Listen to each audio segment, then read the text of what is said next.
to everyone. Thanks again for tuning in to the Now That You Mention It podcast with Ro, Jay, and RJ. I'm Ro. I'm Jay. And I'm RJ. Before we get into tonight's episode, we want to first ask you to please subscribe to our YouTube channel. Hit the little notification button so that you are notified every time we drop another episode. Give us a like if you would. We'd greatly appreciate it. Also, check us out on our audio format on Podbean, Spotify, iHeartRadio, and Apple Podcasts. And don't forget to stop by our Facebook page, visit us on Instagram, and our Reddit account. So, hey guys, how are y'all doing? Good, man. It's another good week. We had a fantastic finish to our tournament, which we'll talk about here in just a minute. Yeah. But no, I think everything's going good. How about you, RJ? Pretty good, just kind of, we haven't really, I guess, had much talk since we started the tournament. So, but for my end, things are all kind of pretty back to normal, it seems like, other than still wearing face masks, but that'll be a new reality for some time, obviously. Yeah. But I really wanted to just thank everybody for all the participation in the Now That You Mention It movie review tournament. I want to thank our guests along the way. Vaughn Franklin, the founder of the Cinema Chat group on Facebook. Friend of the show, Stephanie, who is a member of the Cinema Chat group, who we found out was one of the biggest movie files out there. Cousin Sam, Gabriel, along the way, all that. Guest reviewers that we had on. It was fantastic. That roundtable was a lot of fun. It really was. A lot of fun to do. And I look forward to doing that again. But it's time to announce the winner. And now the grand champion. Hold on. We'll edit that in. Yeah, I'm gonna add in a drum roll, dude. No, now we have to keep his drum roll. Yeah, no, we have to keep it on. Man. But, Casablanca took the tournament, guys. All right. Do you want to do the cheers too? Yeah, I'm gonna put the clapping and the cheers in as well. The cheers. Casablanca. It was closer than I thought it would be. I thought it was going to be a trounce on Casablanca's end, but it wound up being probably about 2-1 vote. I thought it would be a bigger ratio. But Casablanca wound up taking it, and Casablanca is going to be the first ever winner of the Now That You Mention It podcast movie review tournament.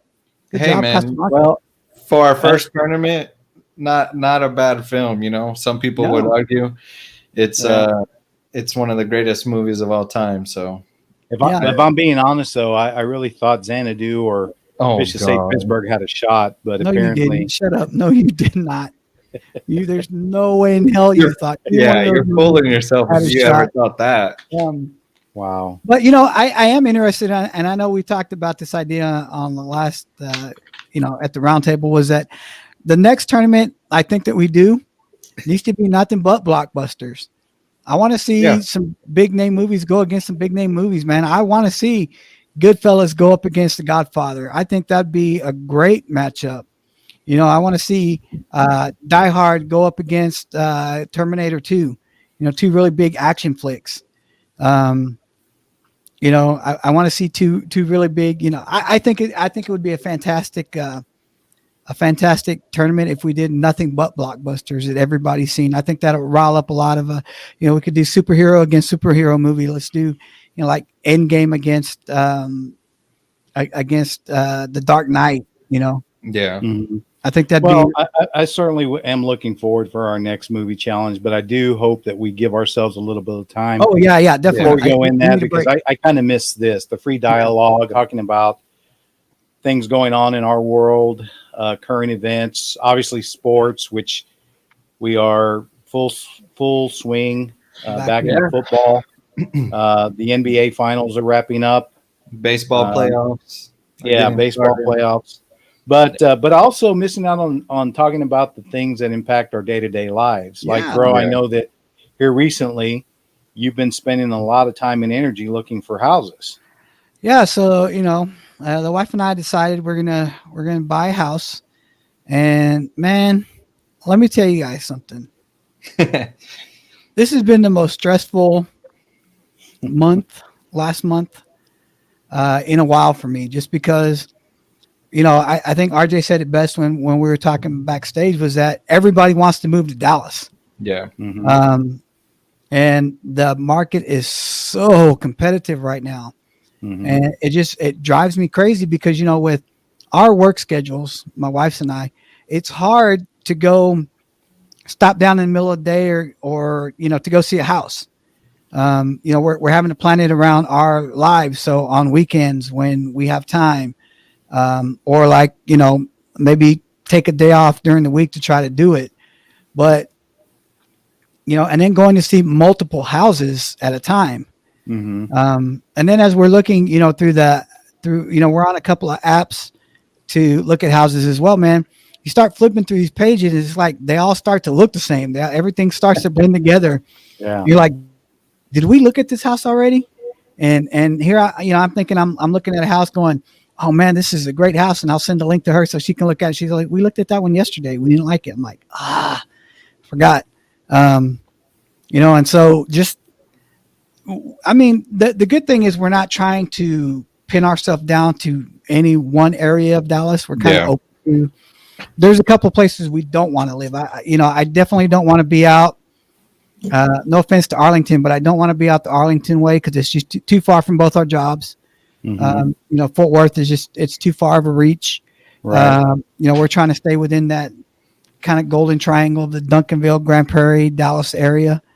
And certain parts of Dallas are just, unfortunately out of reach for, I think, most people, unless you're in the tech industry.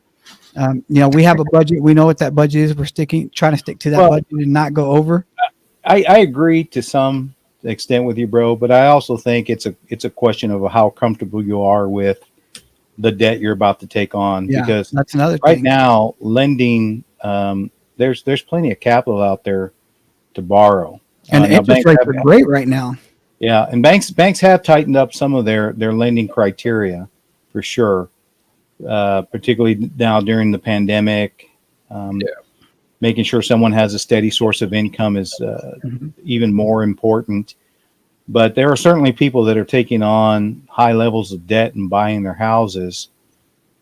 And I think a lot of that is a function of they're also expecting a certain level of appreciation of that house over the next few years. So the amount of debt that they're putting on it should be outpaced by the appreciation of that property down the road.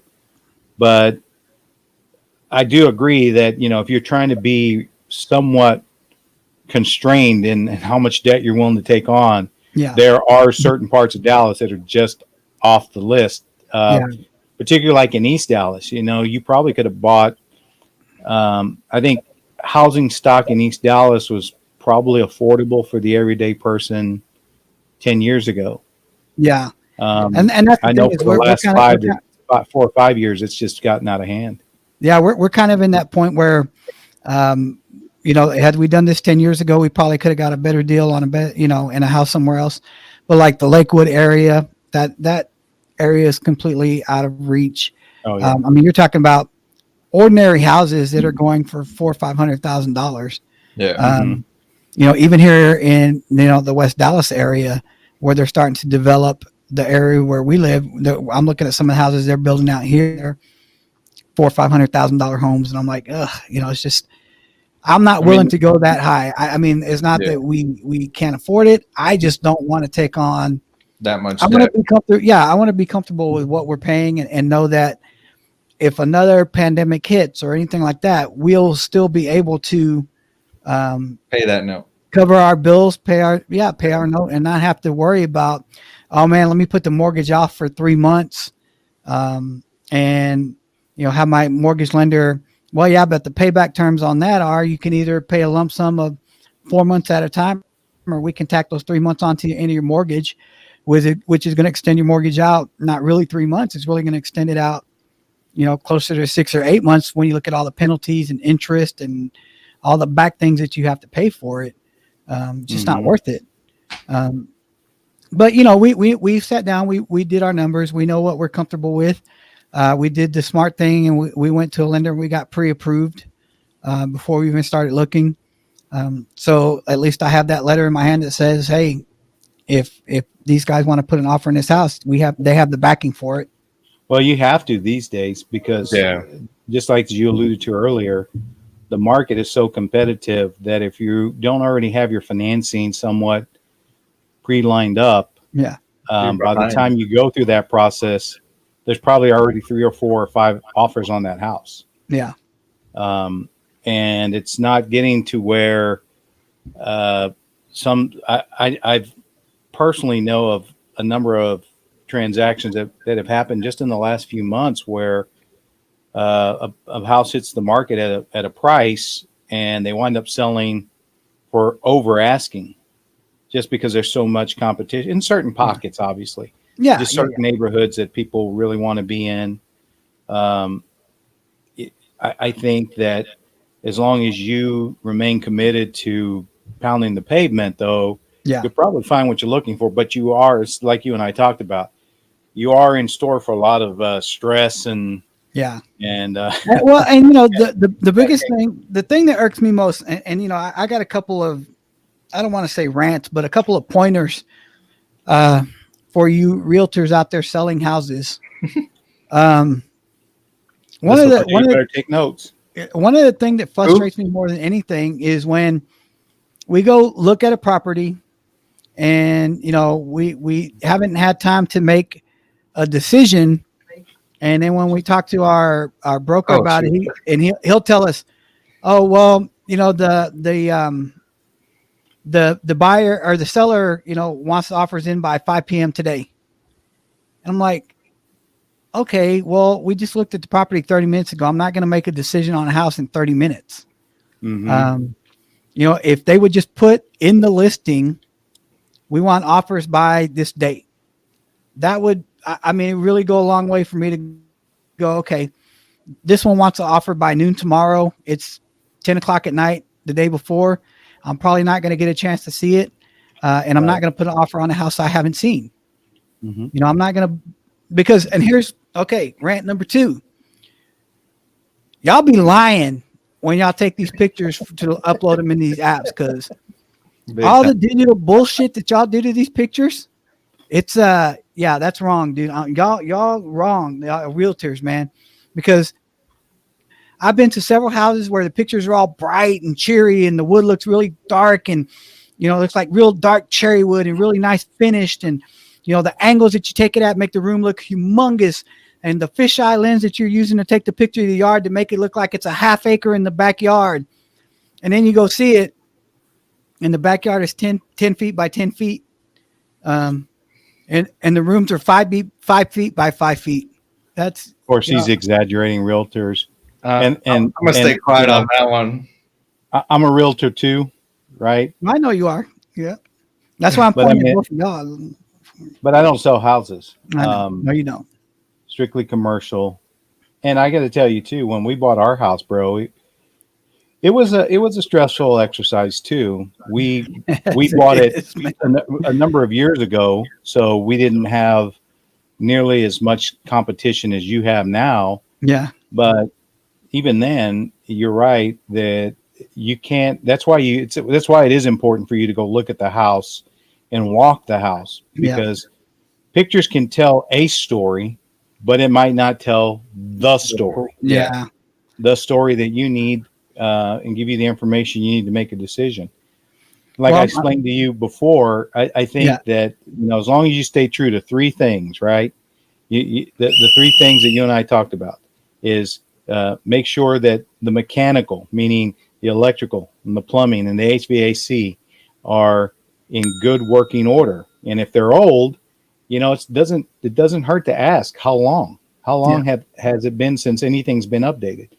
The other thing that we talked about was structural items, making sure the foundation, there's no wonkiness with the foundation, or seeing cracks in the structural walls, making sure you ask the questions about the roof.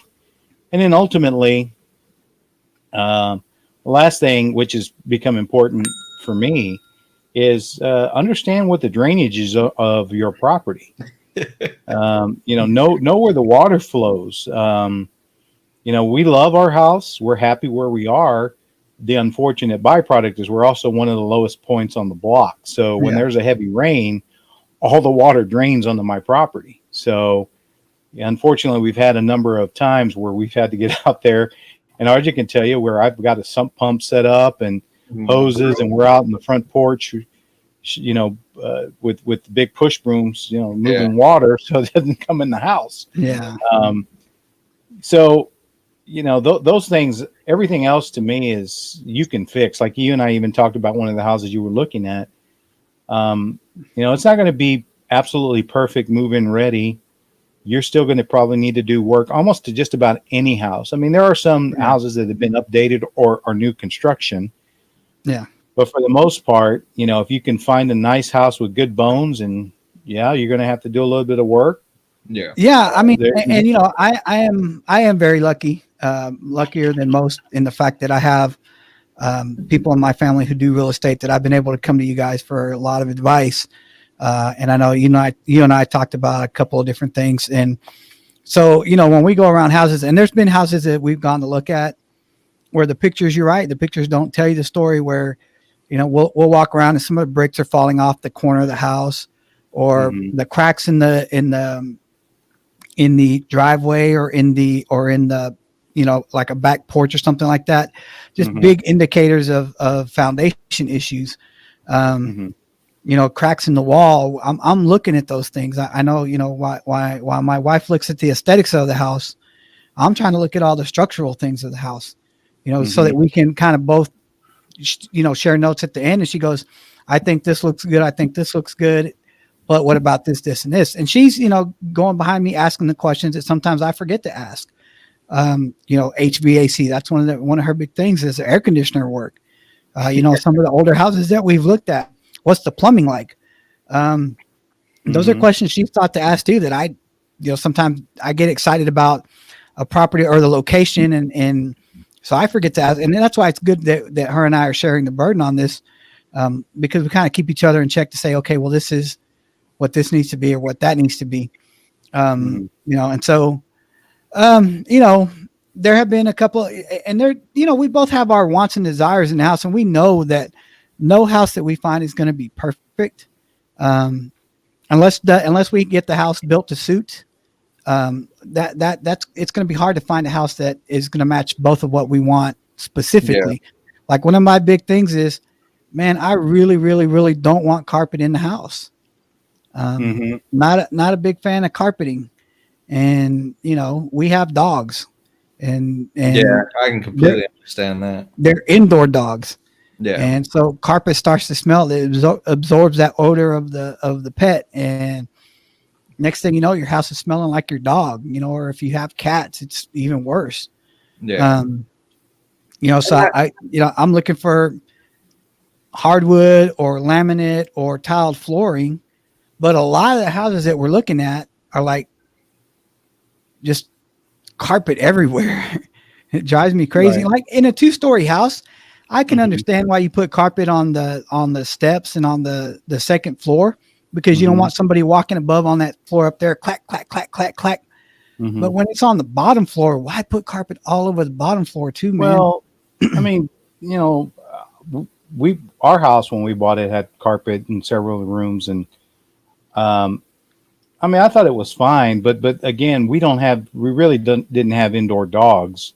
Yeah. I mean, we have Wishbone now, but when we bought the house, we didn't. And, there's something to be said for carpet to some degree, but it is a lot more upkeep than if you have hardwood floors or even tile on the floor, because, you can go with a Swiffer nowadays and just and be done in a few minutes. Vacuuming sometimes can be a chore. But the other thing too, what I realize is cushioning, right? Because if you have wood floors or tile floors, anytime you need to get down on the floor, whether it's like exercising or, if you got to get up under the bed for any number of reasons, man, those hard floors they're murder on the knees, and carpet. I think it's just personal preference, and the people that are living in the house, they're not, they didn't finish out that house for you. They finished it out for them. Yeah, so, of course. And, We've looked at several houses. We found one yesterday that was beautiful. It was everything that I think we're looking for, except for one thing. The bathrooms were so dang small. And even the bathroom for the master bedroom was just tiny. And I'm like, oh my God, if it weren't for these bathrooms, this would be perfect. Had a good sized yard. It was on a corner lot. And see, the thing is, as I was looking at it, there was no way to expand the bathroom out. Right. Even if I wanted to do a renovation on it to make that one bathroom bigger for the master bedroom, I don't think that we could have, because I didn't see any room to do it. So I was like, well, and we definitely want a nice sized kitchen. We don't want a smallish kitchen, something where, because I'm most comfortable in the kitchen, and I want to be able to move around, and I don't need a chef's kitchen per se, but it would be nice to have something that I could, kind of work that around in. But so you can wear your apron and your hat. Yeah, well, I have my chef's coats, dude. Oh, sorry. Oh, my chef's coats. So when he's dressed up, he kind of looks like Chef Boyardee. I was picturing more like the guy from Ratatouille. Damn. But well, I mean, I would say you can thank McDonald's and Instagram for the photo situation. Because the angle, man, everybody's becoming Instagram. Instagram angle expert. I want something with a den big enough to where I can have you guys over one time to watch a Cowboy game, so we can watch the Cowboys lose. Damn. Again, and you actually invite people to your house? Well, I know you guys would show up uninvited anyway, so you know how.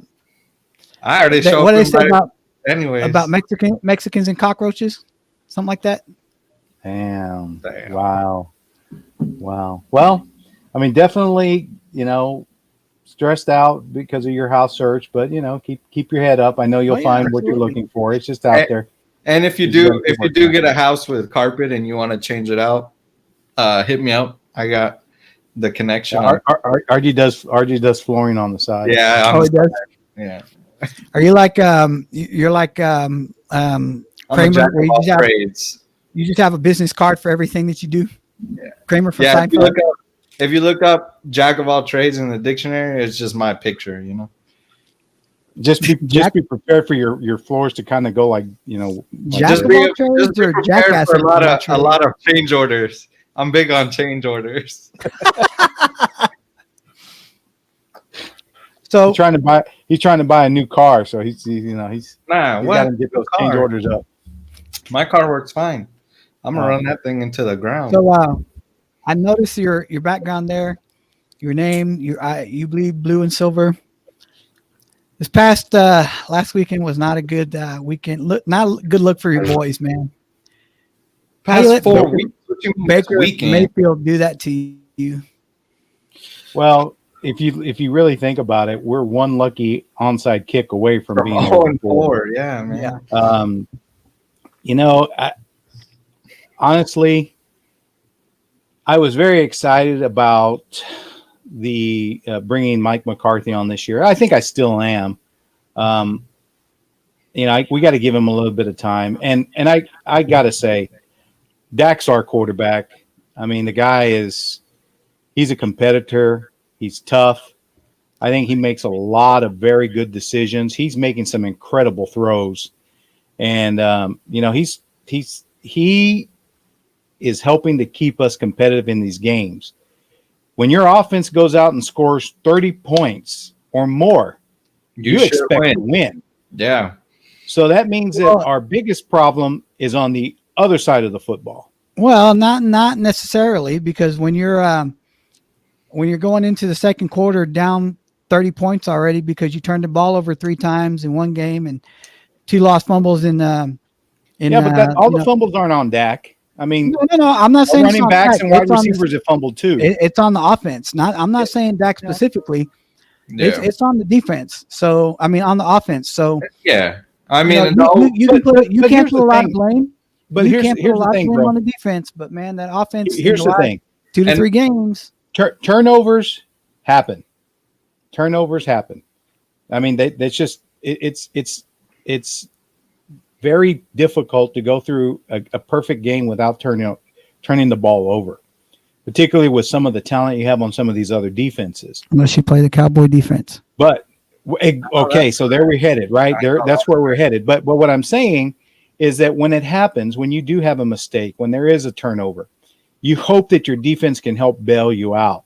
Maybe not necessarily by keeping the other team from scoring, but man, don't be giving up 500 yards, to the other team. Third string running back, man.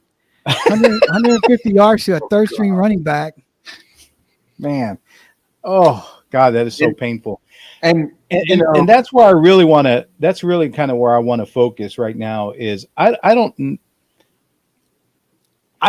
think that we have competent talent scouts on our team, and I think that they're putting pieces in the place. However, something's wrong. I mean, I don't know if these guys they're just not prepared. They're not, you hate to question someone's heart. You hate to question someone's ability to go out there and give it all, because I do think that they're doing to some degree. So then the question becomes, are we just that poor on talent? Because I feel like we're overmatched.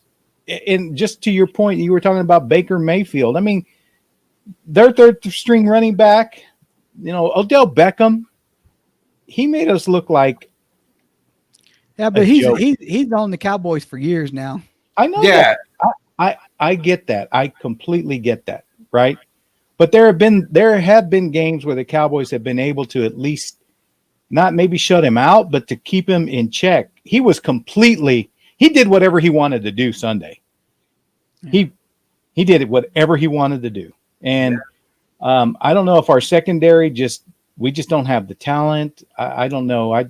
But we need to fix our defense because it doesn't matter. You got problems on offense too. I agree. It's a total team issue, but it doesn't matter those problems on offense, because as long as the other team can score at will, even when it's not a turnover, even when you kick the ball and they take it on their 25 and they drive it right down your throat and score a touchdown, every possession, then you got a problem. Doesn't matter how many points you score. Yeah, what you think, kid? And what? I want the kids' take. Oh, well, so I think you got issues at O-line. I mean, the offense is, you had the back-to-back fumbles like you were talking about. The Dak one, unfortunately that's an O-line thing. I don't really put that on Dak, because he just doesn't. You can tell he doesn't have the time he really needs to be in the pocket and let a play develop. I mean, that's why that first fumble happened. And I know they have Myles Garrett on their team, but you got to do something, man. I mean, so what's Zeke's problem then? That's well, and I was going to get to that. Is that when I was talking to him about that play earlier, is that, I mean, that's just one of those freak plays. Because if that play happens, like, I guess I don't know what the term is, but basically, ideally, he's supposed to hit the ground first, and it's not even a fumble. But because there was a guy under him, that's really why the fumble happened, because he didn't hit the ground. I mean, he should have carried it with two hands, right? I mean, we can all say that. But go out and show me which player every carry is carrying it with two hands. I don't think there is one, because you got to make. When I look at what he did last year in terms of losing fumbles versus what he's done in the first 4 games, he lost the ball twice against Seattle. No, was it Seattle? Atlanta, yeah. And it was Atlanta. He recovered one of them. He recovered one of his own fumbles, but one of them got away, and he lost the fumble there. And then what the hell is up with Tony Pollard, man? That guy I feel like he's brain dead right now. He let that one ball hit at the 1 yard line in the Atlanta game where they recovered it on the 1 yard line, and then that Zeke slipped in the backfield for a safety. What was it last week where he let the ball hit at the 5 or the 10, thinking it was going to roll through the back of the end zone for a touchback, and it didn't even come close, and he had to go pick it up very quickly and get to the 15-yard line. He's dropped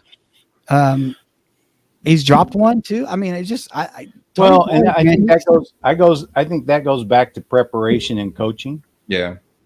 because I mean, if the guy is inconsistent, then we shouldn't even have him back there. We need to yeah, get somebody back there that knows how to return the ball. I think the bigger question to me is what's happened to our defense in terms of getting any kind of pressure on the quarterback. D-Law has signed a big contract, and yes, I recognize that he gets double teamed, and yes, I get that he's a better run blocker. But you pay this man the kind of money you paid him, he needs to show up. The way Myles Garrett did. That's right. That's what I was going to say. You don't mean to tell me Myles Garrett doesn't get yeah. double teamed? He just got paid. Yeah, exactly. I mean, Aaron Donald getting double teamed every damn play. exactly. And look at what he did to us too. I mean, it's dumb. I mean, it's just, I cannot figure out how we fix this unless, like RJ said, maybe it's just, we got to make the coaching change and see if having a different voice in there makes a difference. I mean, Yeah. we used to have a lot of pride in our defense, and unfortunately, Van Der Esch, I think, is going to be riddled with with injuries. Sean Lee, unfortunately, is going to be riddled with injuries. Jalen Smith, I think he had one really good season, but he's a mediocre linebacker, man. He's not the stud. I think he's a good number 2, which means we got to have a stud. But he can't And be. we did the year. And here's the other thing: Van Der Esch how are was these good. guys that come in from outside of our team come in and have more impact on our defensive rush than D-Law, right? I mean, Aldon Smith, who's been out of football for 5 years, to me is getting better penetration and putting some sort of pressure on these quarterbacks. And last year, Quinn. Man, I wish we could have kept Quinn. I'd trade D-Law for Quinn in a New York second right now. And I would trade Jalen Smith to have Byron Jones back, because, man, and that's the other thing is the secondary is just so bad right now. I mean, in the group chat we have, I sent that text from the Seattle game where you have 3 DBs right there, like in the middle of the end zone, and you have Lockett just running free over here. And granted, there's a cover, there's a line, I think it was a linebacker right there, but he's doomed either way, because if he goes and covers Lockett, then the receiver that was in front of him would have got the ball and ran it in. I mean, that guy's in a no-win position because 2 of his teammates are on the wrong side of the field. I mean, it's just the amount of wide open touchdowns the Cowboys have given up this year is ridiculous. Like, it seems like I'm going back and just watching footage of each game, 2 to 3 wide open touchdowns a game. And I mean, dude, so wide open, there isn't a cornerback or there isn't a linebacker within 5 yards of some of these guys. It's like, how in the hell did you let this guy get this open? Like, what kind of blown coverage, what kind of ridiculous scheme are you running back there that you allow to get somebody? I mean, I can see one blown play a game. I can see one blown play every couple of games. But, man, 3 to 4 a game? And, I mean, you guys nobody can deny it. Those touchdowns have been like, that Tyler Lockett touchdown, his first touchdown. He had that dude was 15 yards behind everybody else. How do you let him get back there?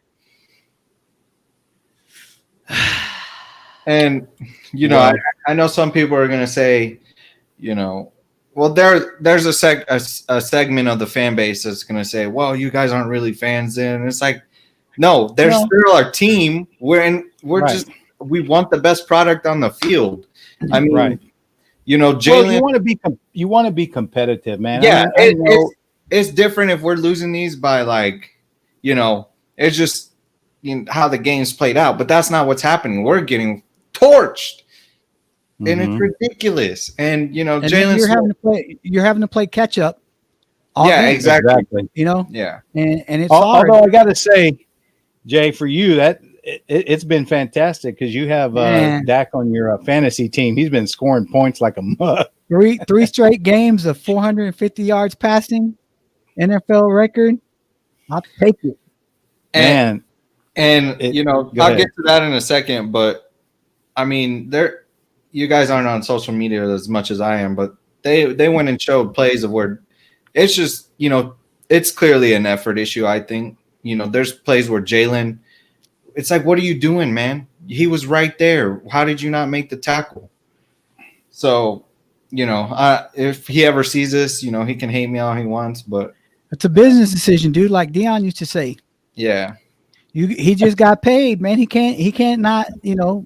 Well, and that's what I worry about, that these guys played, they played those phenomenal or really, really good seasons till they get the big paycheck. And they're like, okay, I got the money now. I just want to make sure that I don't get, devastatingly hurt so that, the rest of my career, I stay healthy enough to make sure I can play multiple years and collect as much money. And that's why that's why I haven't really contributed any money to Jerry's. I know it's not making a dent. I know he's not hurting, but it's just the principle for me is that until I feel like there's that mindset is that, oh, well, they're going to watch anyways. You know what I mean? So right, we are. Well, you know what I mean? They're going to buy merch regardless. And right. Well, I for one have yet to be to the new Cowboy Stadium for any function whatsoever. Haven't been to a concert, haven't been to a high school football game, haven't been to a college football game, haven't been to a boxing match, a Cowboy game, because I am diametrically opposed to paying $50 to park my car, and B, I'm not paying. Let's be honest. You wouldn't pay $5 to park your car. Hell no, I wouldn't, dude. It is in Monterrey. Hey, that's okay. Because I know where my money's going, and it's not going to Jerry Jones's pocket. I'm not paying $15 for an 8-ounce beer, $12 for a hot dog. Y'all out of y'all damn mind. Y'all people that go to these Cowboy games, man. My fear is, I just hope we can figure something out, because I'd hate to be in another. It's looking like we might potentially have another Tony Romo situation on our hands. Well, and that's what I worry about too, because wasting the career of a great quarterback. Exactly. I mean, you got a great quarterback, you got a great running back, and to waste their prime. I tapped the brakes on that great running back talk. Man, no. If you go look at the stats, homeboy. Zeke, since he entered the league, has been, Has he led the league once in top 5 of running backs every season? Has he led the league? Has he led the league once in touchdowns? He was by far the best. Has he led the league once in touchdowns? Yeah, but here's the one distinction I will say, RJ. He got the big contract. Mm-hmm. I'm not. Now, ever since he's got that big contract, he hadn't been the same Zeke. I mean, I'm not saying that that's why. It's just bizarre that, once these guys they cash in, all of a sudden.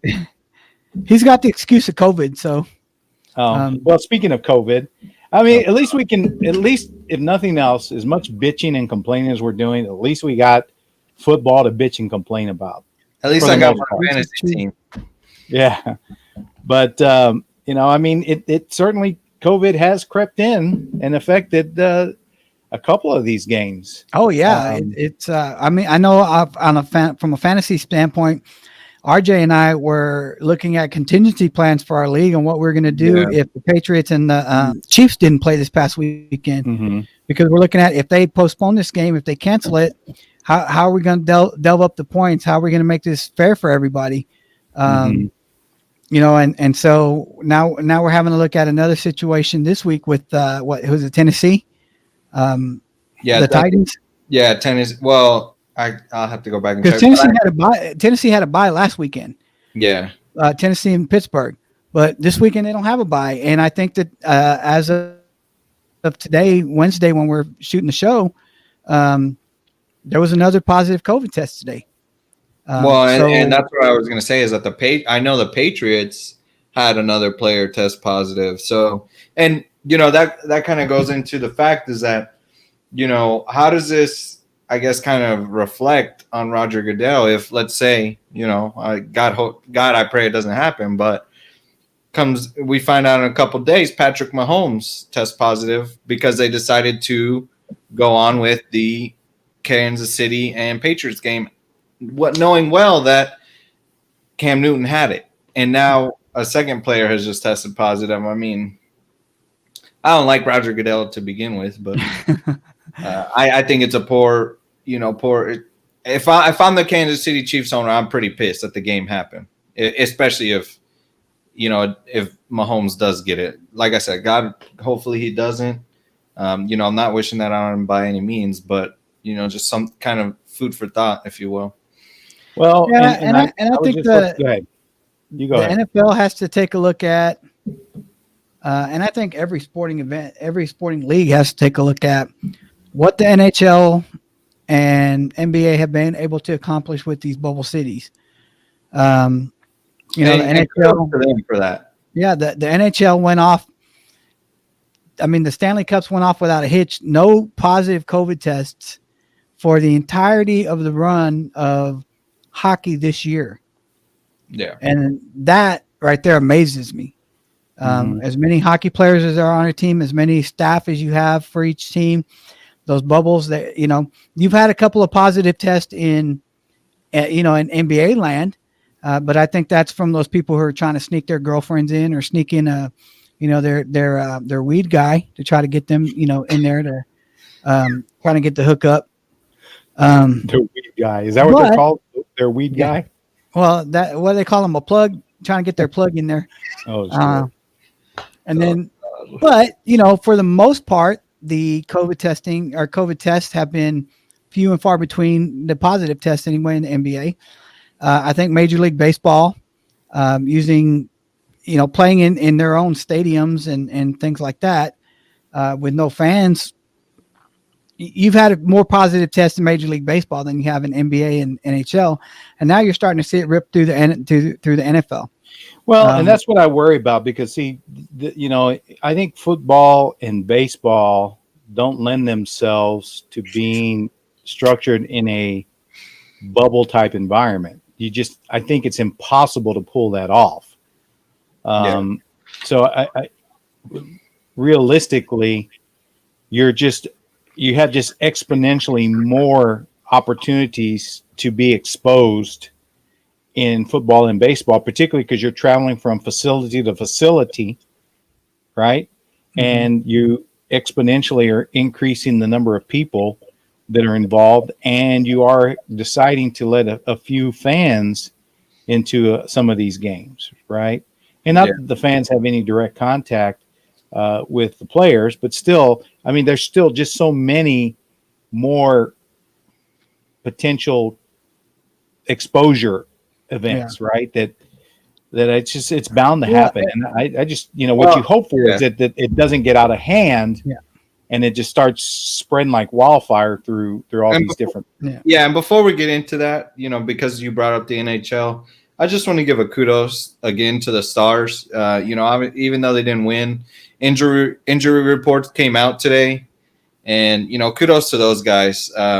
Tyler Seguin had a torn labrum, which I've never had, obviously, but from what I'm reading, for him to be able to play through that and just go out there every night, it just speaks to his testament. And obviously he got criticized for not really kind of showing up, but for him to play through that, and all the other guys, I don't know what injury everyone had. I know there were quite a few, but his was the most significant, and it looks like he's going to miss some time whenever they announce the start of the new season. But yeah, I mean, I know we're all kind of tired of COVID, right? I mean, yeah, it sucks, but it is the new reality. And while we can get back to some normalcy, just look at some of these college football games, man. It does not look like they're. I mean, well, dude, and just take it beyond sports. Hell, the president of the United States. Yeah. Having Don, he gets he says positive for COVID, and so you know I think that with it reaching the highest office in the country, that's a big blow But to his campaign. I yes and no, it is. But I mean, I think his diehard supporters, no matter what, you know, well, here's the first thing. Fundamentally, he never should have got it because he's the president of the United States. And if he would just practice a few of the guidelines, he probably never would have gotten it. But he wants to show that he's, I don't know, untouchable, invincible, that he's the big bad Don or whatever. And, took a huge risk. And, but for the fact that he's probably getting the best quality, he's not probably, he is getting the best quality healthcare, the best quality medicines, that of course he's got the greatest probability of surviving this thing, but he never should have put himself in that position. That's just, you're just tempting it. Now, there are going to be people who criticize. For anybody who knows me, I've been a hardcore Republican for most of my life. But I do not, and I repeat, do not accept someone who is as divisive and that belittles and ridicules the people like our president. To me, he's not a good leader. He's not a good leader. He's not. He's successful, yes. He's whatever he wants to do. I mean, people can argue, but he is not a good leader. A good leader figures out how to bring people together, how to achieve goals by getting us behind them, by showing us and being an example and really helping us along. I don't see that from him. I don't think he'll ever be that. So, with that said, I do think that, I am grateful that, his exposure to COVID wasn't worse. But again, he never should have put himself in that position. That's just my 2 cents. And, regardless of what side you're on, I mean, what other president has come out and attacked people the way he has? I mean, Obama didn't come out and make fun of a disabled reporter. I mean, the guy has no boundaries. He doesn't care. And that's what I can't figure, like, how as people, as Christians, can see him do these things. He talks about grabbing women by their parts. Yeah. You're a God-loving person and you vote for him. I mean, look, I get it if you're not in on the Biden Harris. I mean, I can't fault anyone for that either, because there's issues there. But I mean, how can you vote for him? It doesn't make sense. And I always thought he was a good businessman, and I'm not saying that he's not. But how did this guy get so many fans? Because earlier today I was watching a video of this guy where he goes to these rallies and he kind of calls out the hypocrisy and shows the kind of blind loyalty that some of these people have. And I just don't understand. He literally asked them, is there anything Trump could do that would make you not vote for him? And they basically all said, no, I'd still vote for him. Like, he could I think some of those people, though, are just so opposed to the other side that it's basically blind faith following.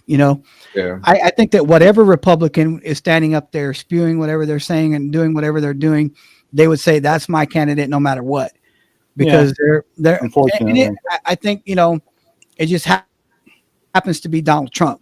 I think that if you put Jeb Bush up there, you'd get the same kind of response. That's my guy. That's my president. That's the guy I'm backing right there, because they're so opposed to, Biden, or so opposed to, the Democratic, what their platform is and what they stand for. I'm like you, bro. I've been a lifelong Republican, but I cannot, in good faith, vote for him. I just can't. And by the same token, after watching that debate, the first debate, I can't in good faith vote for Biden either. They're both idiots. Well, that debate was, I mean, it was embarrassment. That's what it was. That debate was I agree with you embarrassment. there. And here's the problem. I agree with you there. Is that we as Americans are not the only ones looking at what's going on, man. Think of all the other countries out there that are looking at this thing going, we got them. We got them. They're down. They're going to want to take advantage of the situation regardless of who wins the election. Well, the country is so divided right now that it's easy for another third country to step in and just keep pushing the divide farther and farther apart. Well, they don't got us because we spend an ungodly amount on toilet papers and toilets for the military. So, well, the other thing that's quietly happening, and this is just something I've observed, is the amount of foreign investors that now own and control properties and companies and assets in this country is alarming. Unfortunately, the politics is just one of those arenas where really whoever's got the biggest checkbook is probably who's going to get their agenda met. They look to the masses to get them elected because they need the numbers. But when they're making decisions, I unfortunately believe that a whole host of these politicians are making the best decisions for the people that are funding them so that they can continue to be reelected. I'm glad you brought that up because I heard something in the last couple of weeks that I found disturbing. And that's that certain people in Congress are pushing the idea of putting term limits on the U.S. Supreme Court. Okay. Mm-hmm. So my question to you people out there that are going to be voting for your congressman, why would you feel like that's a good idea to let a congressman talk about putting term limits on a Supreme Court justice on the Supreme Court at all period and not put term limits on their own selves? Answer that one for me. No, and they won't. You'll never get an answer for that, bro. Because the truth is, look, the reason that the people are making that push for trying to put term limits on Supreme Court justices is obviously what they're trying to do is they're trying to manipulate the mindset of the Supreme Court. They're making it more political. And some people argue it's political now because obviously you have conservative appointees that'll stay on there and they're going to carry forth their conservative values throughout their entire tenure. Same thing with the liberal, right? So unfortunately, having a court of nine and no one can plan when their life cycles are going to affect them, right? And so, no one can ever really plan for when you're going to have a vacancy on the Supreme Court. And I think that some people want to try and have control over that.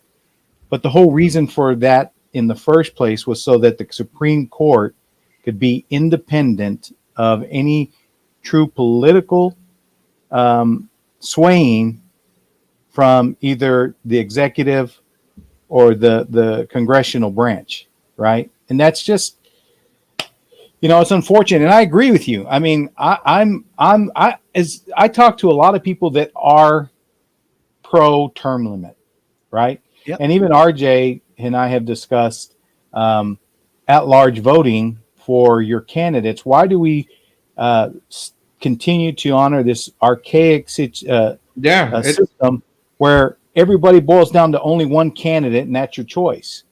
I think if we opened up the voting, then if the true intention of us voting is to give the population the voice to choose who our elected officials are, then we need to give ourselves that power. Right now, it doesn't, the last couple of elections have been contested from the standpoint that the popular vote doesn't always equate who actually gets elected.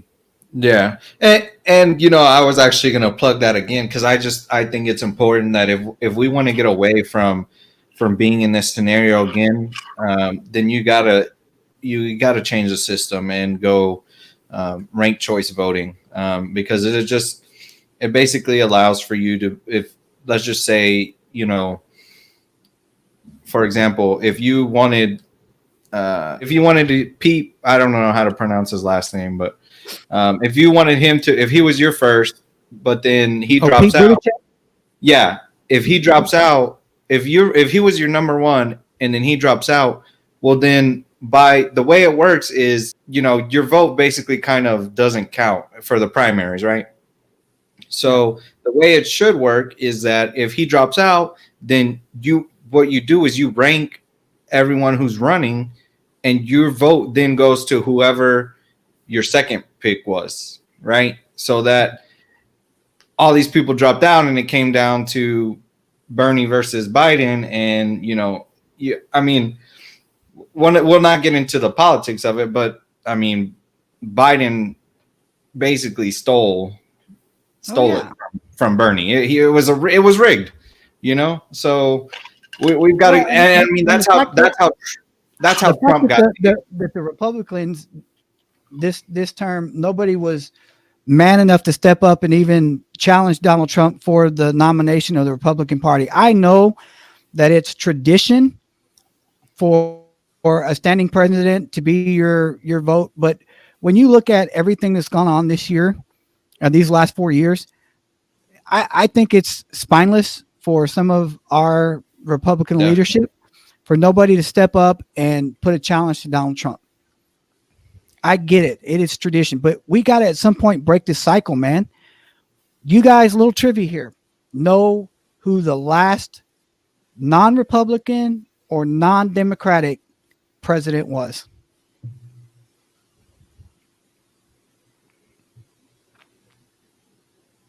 Oh, well, it would have been George Washington.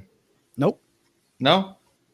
There was a president after Washington that was a non-Republican or a non. Was it Madison? Nope. It was Millard Fillmore in 1850.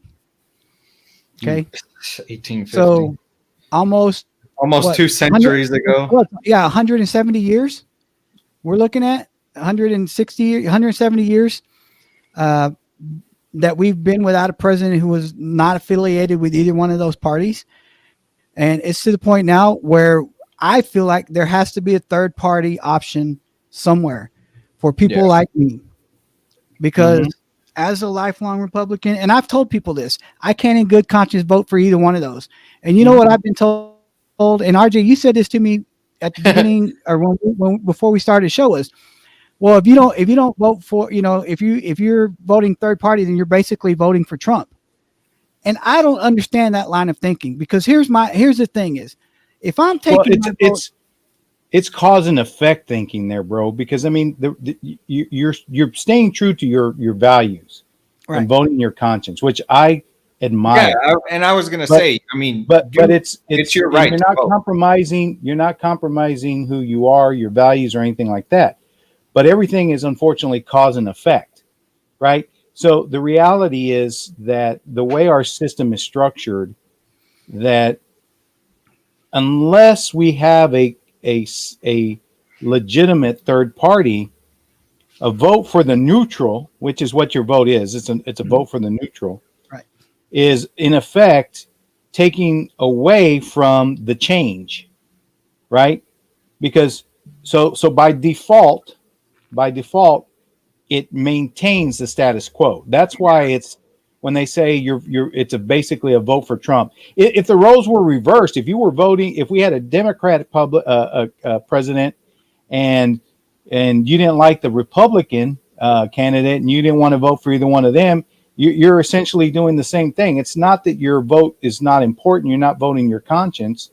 You're doing what you're supposed to do.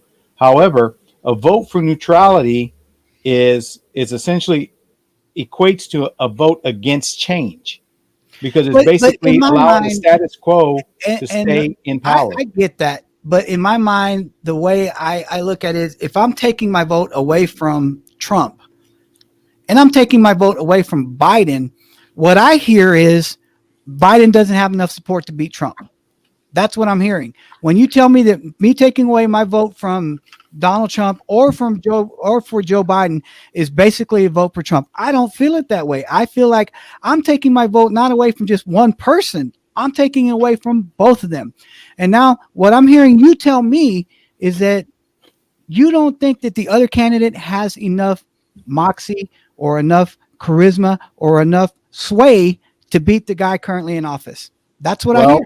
To turn it back on you, by default, you voting for neutrality, you're echoing that sentiment. You're saying the same thing. You're saying that neither candidate has the moxie, the sway, or enough in them to persuade Jesse to vote for them. Okay, so in essence, you're kind of also making my point valid, right? Because look, the way when you talk about this, if our presidential voting system was truly based on the popular vote, then what you're saying holds a lot more weight about voting for neutrality. Because if Trump won by 2 votes, Trump wins. Yeah. If Biden wins by 2 votes, Biden wins. But that's not how this works. Yeah. It works through electoral college, right? And so unless there is a significant amount of voting one way or the other, right, the system favors the incumbent. Yeah. Because you need to have enough sway for change to affect change. And look, I'm with you. I'm not eager to vote for either one of these candidates. But if I want to affect change at this point, I think for me the decision is clear. Otherwise, I'm basically going to be I need to prepare myself for 4 more years of what we have. Right? And to me, that's not an acceptable decision either. That's not an acceptable result, I should say. Yeah. And look, at the end of the day, Uncle JJ, I mean, your vote is your vote. You know, I hope by my comment, I hope you didn't feel like I was trying to force you to vote. I didn't think that you were, because here's the thing. When it comes to talking politics, and this is why I hate talking politics, especially on Facebook, when everybody gets so worked up. Well, let me ask you this. Is anything, if you have your mind made up on what you're going to do and who you're going to vote for and what your beliefs are, is anything that I tell you going to change your mind? If at the end of our conversation, are you going to look at me and go, you know what, JJ's right, I think I'm going to go vote for the other candidate? No. And by the same token, you yelling at me till you're blue in the face, and I'm not saying you, RJ, but other people on Facebook kind of took me to task. You yelling at me till you're blue in the face is not going to affect the way I think, because my beliefs are my beliefs. And if I'm so weak that I let one simple argument sway my belief system, then that's an issue for me. That's an issue of integrity. And I refuse to let myself be swayed. I know what I believe. I know what I think is right. And I have my perception of who I think should be the proper candidate. But like I said, I just, in my conscience, man, and I have thought about it. I've sat and listened to both sides. I've sat and listened to both arguments. I watched the first debate. I watched part of the vice presidential debate last night. And I just, man, I can't vote for Donald Trump. But by the same token, I cannot bring myself to vote for Joe Biden. I just can't. Consciously, I cannot bring myself to vote for either one of these jokers. I just can't, because you know what? Whichever one of them gets elected, this country's screwed. That's my belief. Yeah, and because that's what I was gonna say is that for someone like you, we all kind of share that sentiment, obviously. But I think you should definitely check out the ranked choice voting, because that will allow for the emergence of a third party, to where, what it ultimately breeds to is better candidates for the people. So, I suggest that you guys go sign up. let your officials know that you want ranked choice voting, because that's the only way. Yeah, and you know what? I would love that, RJ. But the problem is, in order for that to happen, you have to have people in the legislative branch that are willing to make those changes, and those guys aren't willing to make those kind of changes because it doesn't benefit their pocketbook. And the only thing that's going to stop that is term limits. Getting some of these people. You know what's funny is, Ruth Bader Ginsburg just passed away, and as a Supreme Court justice, she had her beliefs, and you know what? My beliefs don't line up with hers. But as a person, if you've seen a couple of documentaries, she seemed like she was a good person. But one thing that I found particularly funny about watching those documentaries was her confirmation hearings. And looking at all the faces that are sitting on that confirmation board: Joe Biden, Bernie Sanders, Nancy Pelosi, all these people that 30 years ago confirmed her as a Supreme Court justice are still in power. They're still there at the top of the mountain. Who are we trying to choose between to run for presidency? Joe Biden, Bernie Sanders.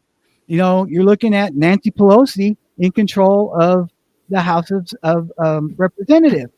It just amazes me that here we are 30 years later, going on 34 years later, and going on 35 years later, these people are still there. Yeah, agreed. I'm with you on that.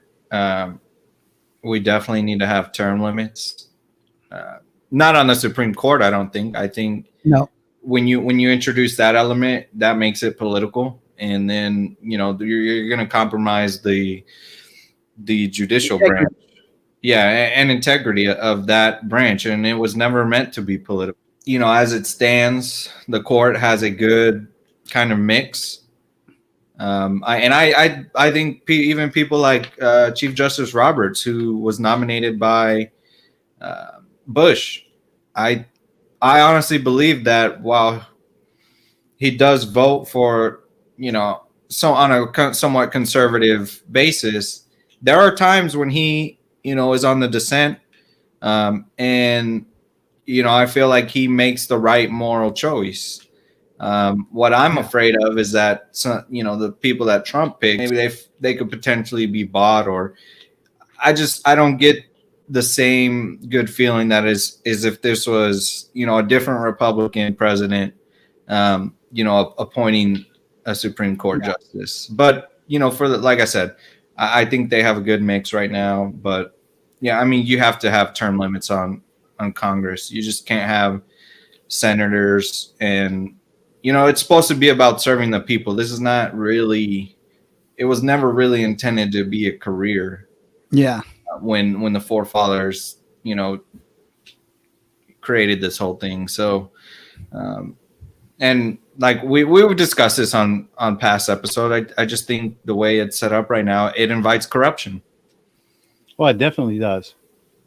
Absolutely does. Well, I think that's my blood pressure's up. I know we can talk about this for a lot, but I just want to say it was good to kind of get back to a normal show with you guys. Yeah. Love doing this. It's funny because my wife is sitting in the background going, damn.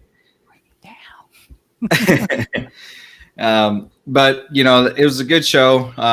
Congrats to Casablanca. It was fun doing absolutely, man. Now that you mention it, movie review tournament. Definitely looking forward in the distant future to doing some more movie talk, but hopefully we can get some new episodes knocked out with new content, new topics, stuff that other things we've been itching to do.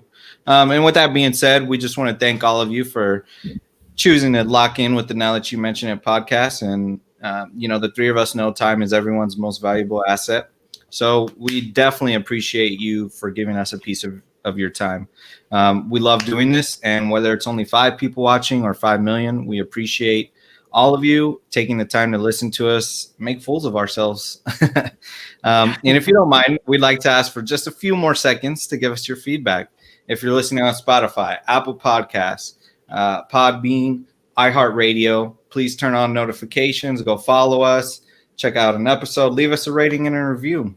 And if you've dialed in visually via YouTube, please like, subscribe, excuse me, click the bell to get notifications, so that when a new episode drops, you can, be one of the first ones to know. You can follow us on our social media, see what else we're doing, Instagram, Facebook, Reddit. Just type in the Now That You Mention It podcast and hit the follow button. And with all that said and done, enjoy the rest of your Sunday. And with 1 week coming to a close and a new one we're beginning, we hope that you make it another great chapter in your book of life. And thank you to Jesse P, because we couldn't do it without you. Almost got There you. you go. Good night, guys.